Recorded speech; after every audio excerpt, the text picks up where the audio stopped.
Animal नेपालको आर्थिक सहयोगमा संवाद प्रालीको उत्पादन पशु कल्याणका कुरा इमेज एफएम नेटवर्क मार्फत 97.9 मेगाहर्जमा काठमाडौँ उपत्यका र देशैभरिका विभिन्न स्थानमा पशु कल्याणका कुरा हरेक सोमबार बेलुकी 7 बजे।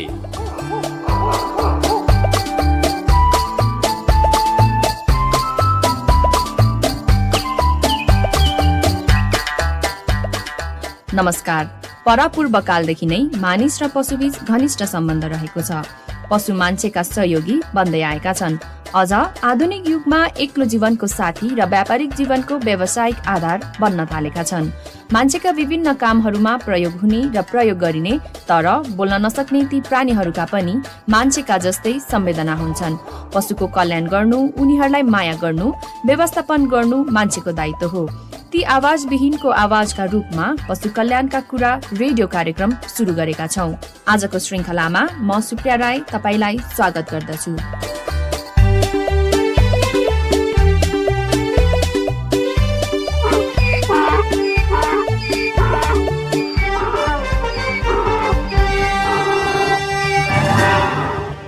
आजको कार्यक्रममा समावेश हुने मुख्य सामग्रीहरू: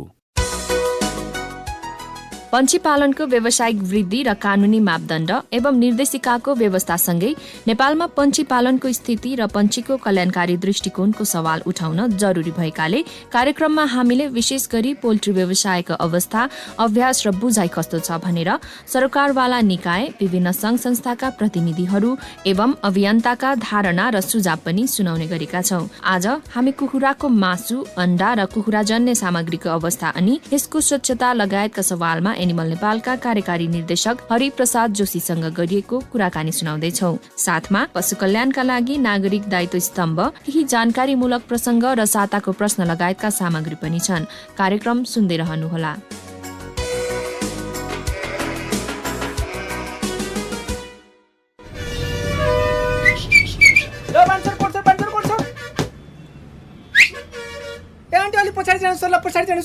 ए भाइ, यहाँ त सिटै छैन त। ओ आन्टी, त्यो पछाडिको सिट 6 जनाको हो क्या? खोइ ल्याउनुहोस् त्यो अन्डाको क्रेट, म टिकीमा राखिदिन्छु। पर्दैन, फुट्छ। ए भाइ, यो 4 जनाको सिटमा कसरी कोचेर 6 जना बस्नु भन त? कहाँ जाने तपाईँ? कोटेश्वर। 15 मिनट त हो नि आन्टी। ल मिलेर बस्नुस् ल। ल चल। यसरी कोचेर त म 5 मिनट पनि बस्न सक्दिन। तपाईँ हामी त आफ्नो असजिलो विरुद्ध बोल्न सक्छौं, तर अन्डा पार्ने कुखुराहरूलाई हेर्नुस् त। 2 हात बराबरको साँगुरो खोरमा 8-9 वटा राखिन्छ र उनीहरूले पुरै जीवन त्यही बिताउनु पर्छ। यस्तो सकस खेपेर उत्पादन हुने अन्डा उपभोग गर्नु भनेको कुखुरामाथिको यातनालाई समर्थन गर्नु जस्तै हो। बरु खोरमुक्त अन्डाको माग गरौँ न। अन्डा पार्ने कुखुराहरूको कल्याणका निम्ति एनिमल नेपालको अभियान। कार्यक्रमको सुरुवातमा केही खबरहरू सुनौ है त।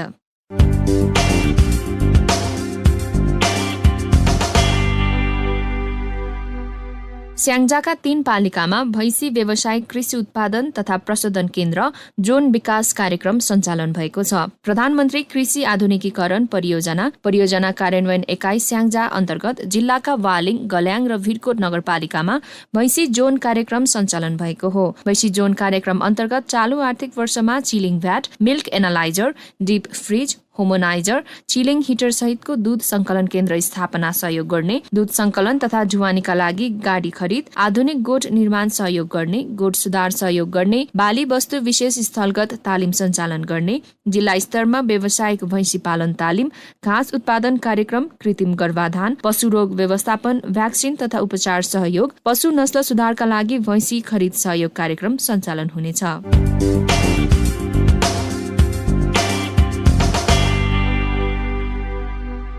जनकपुरमा माछा, मासु र मदिरा बिक्रीमा रोक लगाइएको छ। जनकपुर धाम उपमहानगरपालिकाले एक सूचना जारी गर्दै विवाह पञ्चमीलाई लक्षित गरी जनकपुर धाम नगर क्षेत्रमा मङ्सिर 17 गतेदेखि माछा, मासु र मदिरा बिक्री वितरणमा रोक लगाइएको जनाएको छ। मङ्सिर 17 गतेदेखि 26 गतेसम्म माछा, मासु तथा मदिरा सेवन तथा बिक्री वितरण गर्न पाइँदैन।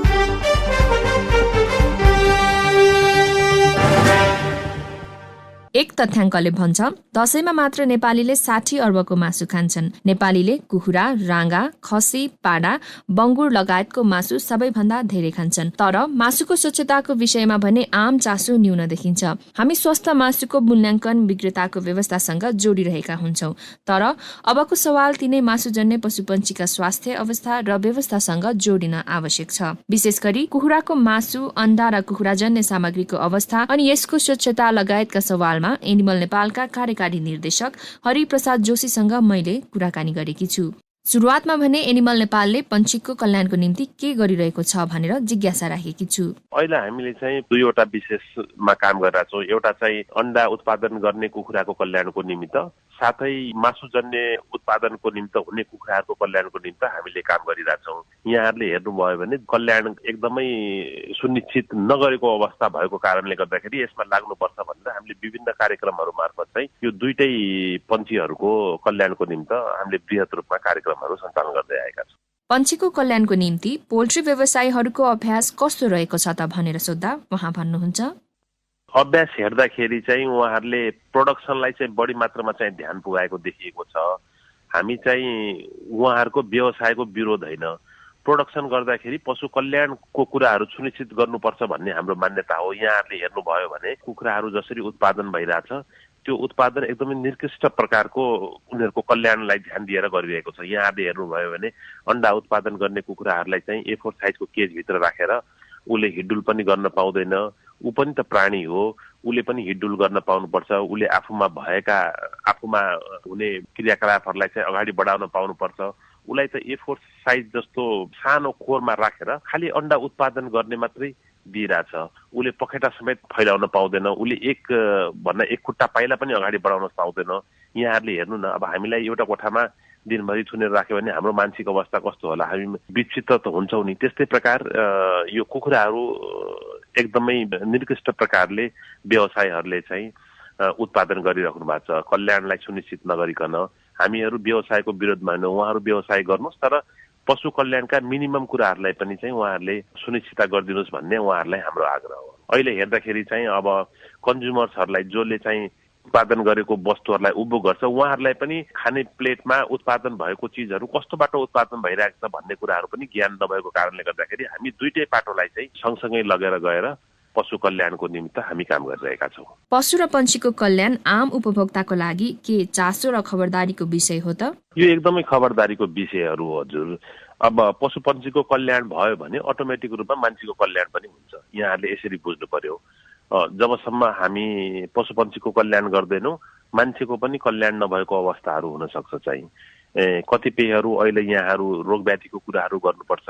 यो रिसर्चहरूले पनि के देखाएको छ भन्दाखेरि मान्छेमा आउने जति पनि रोगहरू छन् त्यो 70% चाहिँ पशुपन्छीहरूबाट मानवमा आइरहेको छ। यदि पशुपन्छीको स्वास्थ्य राम्रो भयो, कल्याण राम्रो हुने बित्तिकै स्वास्थ्य राम्रो हुन्छ। यदि पशुपन्छीको कल्याण भयो, उनीहरूको स्वास्थ्य राम्रो भयो भने अटोमेटिक रूपमा मान्छेको स्वास्थ्य पनि कल्याण पनि हुन्छ। यसरी चाहिँ हामीले बुझिदिएको भए दुईटैको कल्याण हुन्छ। अहिले चाहिँ उत्पादन गर्ने व्यक्तिहरूले चाहिँ खालि उत्पादनलाई मात्रै ध्यान दिएको छ र उनीहरूले कल्याणको कुराहरू नगरेको छ। कल्याणको कुरा नगर्ने बित्तिकै पशुपन्छीको स्वास्थ्य अटोमेटिक रूपमा चाहिँ नराम्रो भइरहेको छ। अब त्यही वस्तु हामीले कन्ज्युम गरिरहेछौँ जसको स्वास्थ्य चाहिँ बिग्रिरहेको छ। केले बिग्रिरहेको छ भन्दाखेरि पशु कल्याणको सुनिश्चितता नगरेको कारणले गर्दाखेरि चाहिँ बिग्रिरहेको छ। अब त्यस्तो हामी चिजहरू वस्तुहरू कन्ज्युम गरिरहेछौँ भने अटोमेटिक रूपमा मान्छेको कल्याणहरू हुँदैन। त्यसै कारण हामीले यो पश्चिमाको हो भनेर चाहिँ मान्यता राख्नु भएन। पश्चिमाहरू भन्दा हामी अगाडि छौँ पशु कल्याण गर्ने कुराहरूमा चाहिँ। अहिले अब उनीहरू एजुकेटेड भयो, उनीहरूले बढी मात्रामा कुराहरू उठाइरहेछ, त्यो बेग्लै कुरा हो। होइन भने हामीले नै यो गरेको चिजहरू हो, यसलाई चाहिँ हामीले आफ्नत्व लिनु सक्नुपर्छ। चाहिँ पन्छीको कल्याण नभए पोल्ट्री व्यवसायमा असर गर्ला त भनेर पनि मैले जिज्ञासा राखेकी छु। त्यो नकारात्मकमा त अवश्य नै पर्छ होइन। उहाँहरूले के बुझिदिनु पर्यो भन्दाखेरि व्यवसाय पनि स्वच्छता रूपमा चाहिँ अगाडि बढाउनु पर्छ। अब त्यो भयो भने चाहिँ उहाँहरूको अवश्य नै कल्याण हुन्छ। त्यसै कारण उहाँले उत्पादन गर्ने वस्तु त के हो भने अरूले चाहिँ कन्ज्युम गर्दाखेरि त्यो अरूलाई पनि फाइदा होस्। त्यो अरूलाई फाइदा हुने बित्तिकै उनीहरूलाई पनि अटोमेटिक रूपमा फाइदा हुन्छ। त्यसै कारण उहाँले आफ्नो मात्रै खालि चाहिँ एउटा व्यवसाय या पैसाको लागि मात्रै गर्नु भएन कि अरूको निमित्त पनि सोच विचार गर्नु पर्यो। पशु पनि जीव हो, उसले बोल्न मात्र सक्दैन, उसलाई पनि पीडा हुन्छ, उसलाई पनि भोक लाग्छ, उसलाई पनि प्यास लाग्छ, उसले पनि एक ठाउँबाट अर्को ठाउँमा चाहिँ मिनिमम रूपमा जान सक्नुपर्छ। ती कुराहरूलाई ख्याल गरिदियो भने अटोमेटिक रूपमा चाहिँ राम्रो हुन्छ भन्ने हामीले ठानेका छौँ।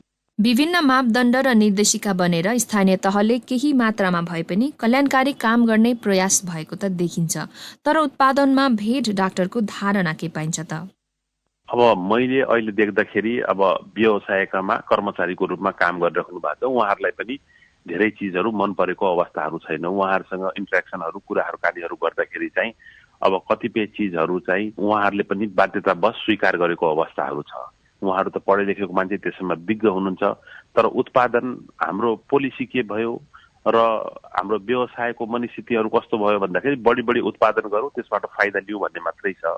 यहाँले चाहिँ अहिले राम्रो कुरा उठाउनु भयो। भर्खरै नेपाल सरकारले अब क्याबिनेटले चाहिँ नेपालमा चाहिँ पशु कल्याण ऐन चाहिन्छ भनेर पशु कल्याण ऐन बनाउनको निमित्त मन्त्रालयलाई निर्देशन गरेको सकेको अवस्था छ। त्यसै कारण चाहिँ अब ऐन भयो भने भोलिको दिनमा बाध्यतावश यो कार्यान्वयन गर्नुपर्ने हुन्छ। त्यसै कारण भविष्यमा चाहिँ केही चिज राम्रो होला भन्ने चाहिँ हामीले आशा गरेका छौँ। कतिपय हाम्रो भेट डाक्टरहरू इन्ट्रेक्सन गर्दाखेरि चाहिँ अब यो कुखुरा मासुजन्य कुखुरा जो उत्पादन हुन्छ हामी कहाँ एकदम कम समय लगाएर उत्पादन गर्छ, तर विश्वव्यापी मान्यताहरू हेर्दाखेरि चाहिँ कम्तीमा 90 दिनमा उत्पादन गर्नुपर्ने हुन्छ। हाम्रो कुनै केसेसहरूमा त 30 दिनमै उत्पादन भएर बजारमा आइरहेको छ। अब विचार गर्नु 30 दिनमा उत्पादन भएको कुखुराको कल्याण कसरी सुनिश्चित गरे होला उहाँहरूले, त्यो हामीले जो गर्छौँ त्यो कन्ज्युम गर्छौँ त्यसबाट हाम्रो स्वास्थ्य कस्तो किसिमको असर पर्ला भनेर हामीले पनि सर्वसाधारण या कन्ज्युम गर्ने व्यक्तिहरूले पनि बुझ्नु जरुरी छ। यस्तो कुराहरू चाहिँ नियमन गर्ने निकायको दृष्टिकोण र चाहना चाहिँ के पाउनुहुन्छ? जति पनि व्यक्तिहरू हुन्छ नियमन निकायमा काम गर्ने व्यक्तिहरू, उहाँहरूको चाहना पनि पशु कल्याण सुनिश्चित होस् भन्ने उहाँहरूको पनि चाहना छ। हामी कहाँ ऐन छैन, कानुन छैन, कानुन कार्यान्वयन गर्न चाहिँ एकदमै कठिनाइ भएको कारणले गर्दाखेरि भएका पोलिसीहरू पनि लागू नभएको अवस्थाहरू छ। जसरी यहाँहरूले हेर्नुभयो भने ट्रान्सपोर्टेसन प्रोटोकल्सहरू बनाएको छ, त्यो पनि लागू भएको छैन। नेपाल सरकार या पशुपन्छी विकास मन्त्रालय वा विभागले चाहिँ मिनिमम स्ट्यान्डर्डहरू पनि बनाएको छ केही चिजहरू चाहिँ, त्योहरू पनि अब भएको छैन। अनि उहाँहरूमा स्रोतहरूको कमीले गर्दाखेरि मोनिटरिङहरू व्यापक रूपमा गर्नुपर्ने थियो, त्यो मोनिटरिङ नभएको अवस्था कारणले गर्दाखेरि पनि यो व्यवसायहरूले चाहिँ पशु कल्याणलाई सुनिश्चित गर्न चाहिँ अलि आनाकानी गरेको या चाहिँ हेलचक्राइ गरेको चाहिँ अवस्था देखिएको छ। हजुर, पन्छीको कल्याणको विषयमा पोल्ट्री व्यवसायीहरूको सहयोग र धारणा कस्तो छ त भन्दा एनिमल नेपालका कार्यकारी निर्देशक हरिप्रसाद जोशी पुनः जानकारी गराउनुहुन्छ। होइन, कतिपय पोल्ट्री व्यवसायहरूसँग हामीले कुरा गर्दाखेरि उहाँहरू हाम्रो अभियानमा चाहिँ सकारात्मक रूपमा हुनुहुन्छ। उहाँहरूले लगानी थुप्रो लगाइसक्नु भएको छ। अब उहाँहरूको भनाइ के छ भन्दाखेरि अब यसरी गर्नुभन्दा पनि नेपाल सरकारले एउटा पोलिसी ल्याइदिएको भए उहाँहरूलाई पनि पशु कल्याण या चाहिँ पन्छीको कल्याण सुनिश्चित गर्नको निम्ति सजिलो हुन्थ्यो। अहिले हामी कहाँ त्यति चाहिँ कानुनहरू नबनेको अवस्था या चाहिँ नेपाल सरकारले पनि प्रोटोकलहरू त्यो अनुसार नबनाएको अवस्थाले गर्दाखेरि चाहिँ उहाँहरूले पनि यो गर्नको निम्ति चाहिँ आनाकानी गरिराख्नु भएको छ। तर उहाँहरूको विचारहरू बुझ्दाखेरि उहाँहरू पनि पशुपक्षी कल्याणको निम्ति चाहिँ गर्नुपर्छ भन्ने मान्यता राखेको व्यक्तिहरू चाहिँ हुनुहुन्छ। हामी जति पनि कन्ज्युमर्सहरू छन् उहाँहरूलाई चाहिँ कसरी उत्पादन भइरहेछ भने त्यो ज्ञान नै थिएन। हामीले सुरुमा गर्दाखेरि अन्डा यसरी पनि उत्पादन हुन्छ र, किनभने उहाँहरूले त खाने वस्तुको प्लेटमा भएको वस्तुलाई मात्रै हेरिराख्नु भएको छ, त्यो कसरी उत्पादन भएको छ भन्ने कुरा त उहाँहरूसँग अवेरनेस थिएन। हाम्रो यो अभियानले केही हदसम्म चाहिँ उहाँहरूलाई चाहिँ अलि जगजगाउने काम गरेको छ। अनि कन्ज्युमरको तर्फबाट पनि होइन, यो पशु कल्याण सुनिश्चित गरेको वस्तुहरू चाहिँ हाम्रो प्लेटमा आउनुपर्छ भनेर उहाँहरूले पनि कतिपय ठाउँहरूमा माग उठाउनु भइराख्नु भएको छ। यहाँहरूले काठमाडौँ अहिले त अब कोभिडले गर्दाखेरि कतिपय रेस्टुरेन्टहरू बन्द भएको अवस्था छ। अनि कतिपय रेस्टुरेन्ट ओनर्सहरूले पनि के कमिटमेन्ट गर्नु भएको छ भन्दाखेरि अब म यो रेस्टुरेन्टमा चाहिँ केजमा राखेको या चाहिँ यो पशु कल्याण सुनिश्चित नगरेको वस्तुहरूलाई चाहिँ मेरो रेस्टुरेन्टबाट चाहिँ म ग्राहकहरूलाई चाहिँ परिष्कृत गर्दैन भन्ने खालका कमिटमेन्टहरू पनि गरिराख्नु भएको छ। यसरी हेर्दाखेरि चाहिँ सर्वसाधारण या कन्ज्युमरको तर्फबाट पनि पशु कल्याण हुनुपर्छ, त्यो भयो भने दुईटैको कल्याण हुन्छ भन्ने चाहिँ मान्यताहरू अगाडि बढेको चाहिँ देख्छु। पशु र पन्छीको कल्याणका कुरा धार्मिक रूपले पनि जोडिन्छ। यसतर्फ धार्मिक अभियन्ताहरूबाट अपेक्षा के छ? अब यहाँहरूले हेर्नुभयो भने अब हामीले विशेष दिनहरू पशुपन्छीको पूजा गर्ने विशेष दिनहरू चाहिँ मनाइरहेछौँ। कहिले काग तिहार भनेर मनाइरहेछौँ, कहिले चाहिँ कुकुर पूजा भनेर गरिरहेछौँ। भन्दाखेरि धार्मिक रूपमा पनि हामीले पहिलाकै कुराहरूलाई के मान्यता रूपमा राख्नुपर्छ भन्दाखेरि चाहिँ हाम्रो धर्मग्रन्थहरूले पनि पशुपन्छीको पूजा गर्नुपर्छ, यिनीहरूलाई पनि सम्मान दिनुपर्छ, यिनीहरूको पनि कल्याण सुनिश्चित गर्नुपर्छ भन्ने चाहिँ मान्यता राखेको हामीले चाहिँ पाएका छौँ। त्यसै कारण धार्मिक अभियन्ताहरूले पनि के भनिराख्नु भएको छ भन्दाखेरि पशु कल्याण चाहिँ अनिवार्य छ, धर्मले पनि पशु कल्याण गर्नुपर्छ भन्ने मान्यता राख्दछ भन्ने कुराहरू चाहिँ उहाँहरूले उठान गरिराख्नु भएको छ। मानव अधिकार हनन भएका घटनाहरू नै पटक पटक आइरहने हाम्रो समाजमा पशुपन्छी अधिकारका कुरा गर्नु चुनौतीपूर्ण पनि त होला नि भनेर मैले जिज्ञासा राखेकी छु। होइन, सुरुमा त चुनौती छ। अब हाम्रो देशमा जहाँ मानव अधिकारको सुनिश्चित नभएको देशमा पशु कल्याणका कुराहरू उठाउँदाखेरि कतिपय सवालहरूमा चाहिँ व्यक्तिहरू या चाहिँ सरोकारवालाहरूले चाहिँ हामीले अहिले नेपालमा जस्तो ठाउँमा बालबालिकाको अधिकार सुनिश्चित भएको छैन, महिलाको अधिकार सुनिश्चित भएको छ, तपाईँहरू चाहिँ कुखुराको कल्याणहरू या चाहिँ जनावरको कल्याण कुरा गर्नुहुन्छ भने यस्ता सवालहरू पनि आइरहेका छन्। तर उहाँहरूलाई चाहिँ हामीले कन्भिन्स गर्यो भने उहाँहरू चाहिँ यसमा चाहिँ कन्भिन्स भएको अवस्थाहरू छ। अहिले गरेन भने कहिले हुने त? अहिलेदेखि नै हामीले पशु कल्याणका कुराहरू चाहिँ अगाडि राख्न सकेनौँ भनेपछि यो चाहिँ हुन सक्दैन। त्यसै कारण अब हामीले चाहिँ साइमल्टेनियस रूपमा प्यारलली रूपमा चाहिँ लैजानुपर्छ र यो पशु कल्याण चाहिँ हुनुपर्छ भन्ने सर्वसाधारणहरूले चाहिँ स्लोली बुझिरहेको अवस्था चाहिँ छ र हाम्रो अभियानलाई चाहिँ उहाँहरूले एकदमै समर्थन र एकदमै सहभागिता रूपमा चाहिँ अगाडि बढाइराख्नु भएको छ। पशु कल्याण ऐनको प्रसङ्ग त जोड्नुभयो, तर बनाउनु अघि छलफल भयो त भन्दा उहाँ भन्नुहुन्छ? हजुर, होइन, विभाग या मन्त्रालयले सुरुदेखि नै यस विषयमा छलफल भएको छ। भर्खरै अब क्याबिनेटले नेपालमा पशुपन्छी कल्याणको ऐन चाहिन्छ भनेर चाहिँ एप्रुभ गरेर मन्त्रालय चाहिँ अब ड्राफ्टिङको प्रोसेसमा छ र त्यस मन्त्रालयले यो ड्राफ्ट गर्दाखेरि चाहिँ सबै सरोकारवालाहरू विशेषतः चाहिँ हामी जस्तो पशु कल्याणमा काम गरेको सङ्घ संस्थाहरूलाई चाहिँ समन्वय गरेर उहाँहरूसँग पनि संयुक्त रूपमा चाहिँ ड्राफ्ट गर्ने मनस्थितिहरू बनाइरहेको अवस्था छ। त्यसै कारण सरकारहरू चाहिँ अब जहाँसम्म मलाई लाग्छ हामी जस्तो पशु कल्याणमा काम गर्ने सङ्घ संस्थाहरूको समन्वय र सक्रिय सहभागितामा चाहिँ पशु कल्याण ऐनको ड्राफ्ट गर्ने प्रोसेसमा हुन्छ होला जस्तो लाग्छ। अन्तिममा एनिमल नेपालको तर्फबाट सन्देश राख्दै उहाँ आग्रह गर्नुहुन्छ, अब यो खालि पशुपन्छी कल्याणमा काम गर्ने एनजिओहरूको मात्रै इस्यु नभएर सबैको इस्यु भएको कारणले गर्दाखेरि अब सर्वसाधारणहरूले चाहिँ पशु कल्याणका कुराहरूलाई चाहिँ अगाडि बढाउनु पर्ने हुन्छ। अब मान्छेको कल्याण गर्नको निमित्त पनि पशुको कल्याण चाहिँ सुनिश्चित गर्न चाहिँ सर्वसाधारणले जरुरी छ भन्ने म उहाँहरूलाई सन्देश दिन चाहन्छु र उहाँहरू पनि यस अभियानमा चाहिँ सक्रिय रूपमा सहभागी भएर चाहिँ पशु कल्याणको सुनिश्चितता गर्नुहुन्छ भन्ने चाहिँ विश्वास राख्दछु। एनिमल नेपालका कार्यकारी निर्देशक हरिप्रसाद जोशी।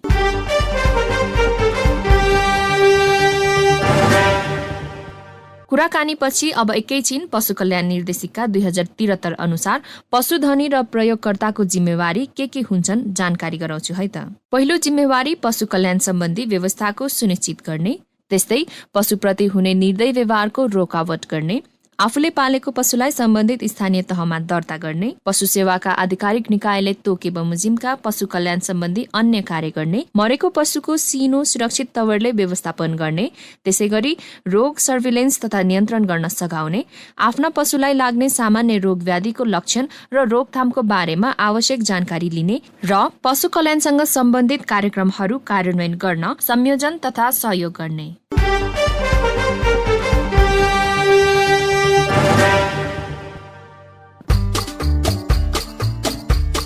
इमेज एफएम नेटवर्कबाट तपाईँ अहिले सुन्दै हुनुहुन्छ पशु कल्याणका कुरा रेडियो कार्यक्रम। यो कार्यक्रमलाई तपाईँले www.animalnepal.org र रेडियो संवादको युट्युब च्यानलबाट फुर्सदको समयमा डाउनलोड गरी सुन्न सक्नुहुनेछ। सजिलोका लागि एनिमल नेपालको फेसबुक पेज www.facebook.com/animalnepal.org बाट पनि कार्यक्रम डाउनलोड गर्ने लिङ्क प्राप्त गर्न सक्नुहुनेछ।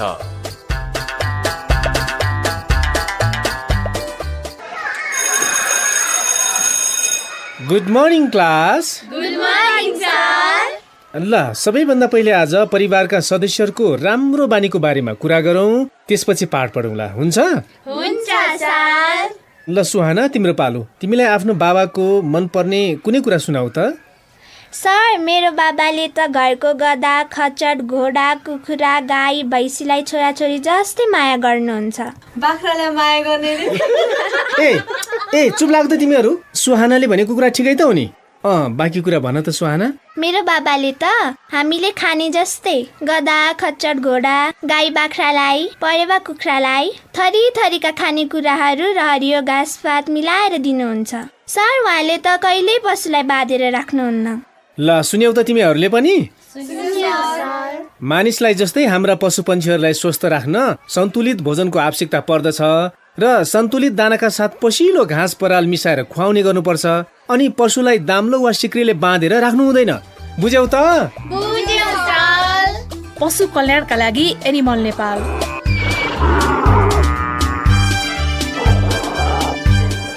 अब भने पशु कल्याणका लागि नागरिक दायित्व स्तम्भतर्फ लागौं। हामी मानव स्वास्थ्य, पशु स्वास्थ्य, वनस्पति स्वास्थ्य सँगसँगै मानवीय सभ्यतासँग पशु अधिकार र कल्याणको कुरालाई जोडेर प्रस्तुत गर्ने गरेका छौं। सचेत नागरिकहरू यसतर्फ कसरी आवाज उठाउँछन् भन्ने कुरा कार्यक्रममा राखिने विचारबाट पनि चित्रण हुन्छ। सचेत नागरिकको विचार अबको क्रममा।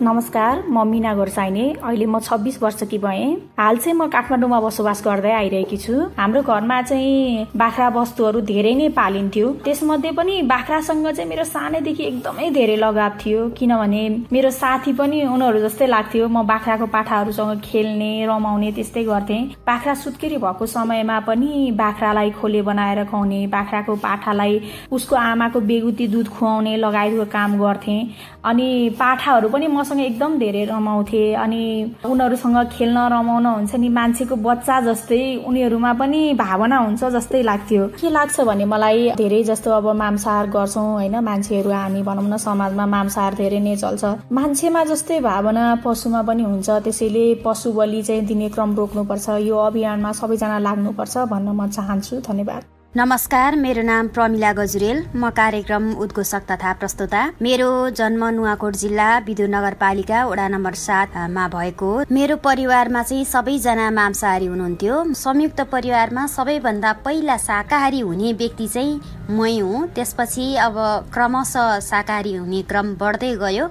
अहिले हाम्रो पुरै परिवारमा लगभग 70-80% चाहिँ माछा मासु खानु हुँदैन। गाउँघरमा हिँड्दा पशुपन्छीहरू देख्छु, पाठाहरू देख्छु, पाठापाठीहरू देख्छु, उनीहरूसँग खेल्छु। यो पनि हामी जस्तै प्राणी हो भन्ने लाग्छ। अनि माया पनि लाग्छ, परिवारको सदस्य जस्तै अनुभव पनि हुन्छ। अनि जब चाडबाडको बेलामा चाहिँ काट्छन् त्यो दृश्य चाहिँ म हेर्नै सक्दिनँ। यस्तो लाग्छ उनीहरूको वाक्य नभएको त हो नि, आत्मा त छ नि जस्तो लाग्छ। धेरै पीडा हुन्छ त्यतिखेर चाहिँ।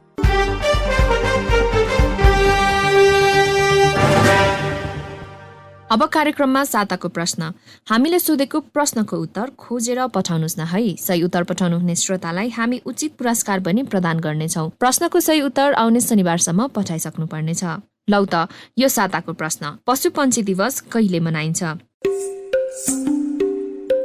प्रश्न फेरि एक पटक सुन्नुहोस् है। पशुपन्छी दिवस कहिले मनाइन्छ? कार्यक्रमको अन्तिममा हामीसँग सम्पर्क गर्ने माध्यमहरू। इमेल पठाउन चाहनुहुन्छ भने animalnepal@gmail.com। फुर्सदमा कार्यक्रम डाउनलोड गरी सुन्नका लागि एनिमल नेपालको वेबसाइट www.animalnepal.org वा एनिमल नेपालको फेसबुक पेज www.facebook.com/animalnepal.org मा जानुहोला। साथै रेडियो संवादको युट्युब च्यानलबाट समेत पशु कल्याणका कुरा कार्यक्रम डाउनलोड गरी सुन्न सक्नुहुनेछ।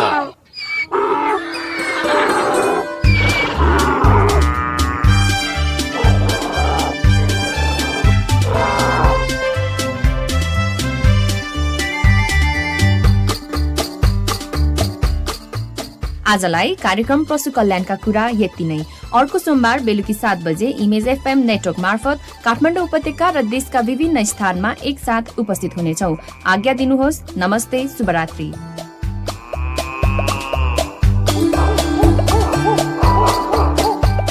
एनिमल नेपालसँगको सहकार्यमा संवाद प्राली काठमाडौँद्वारा उत्पादित रेडियो कार्यक्रम पशु कल्याणका कुरा कार्यक्रम उत्पादन सहयोगी सम्झना गौतम र विष्णु खनाल।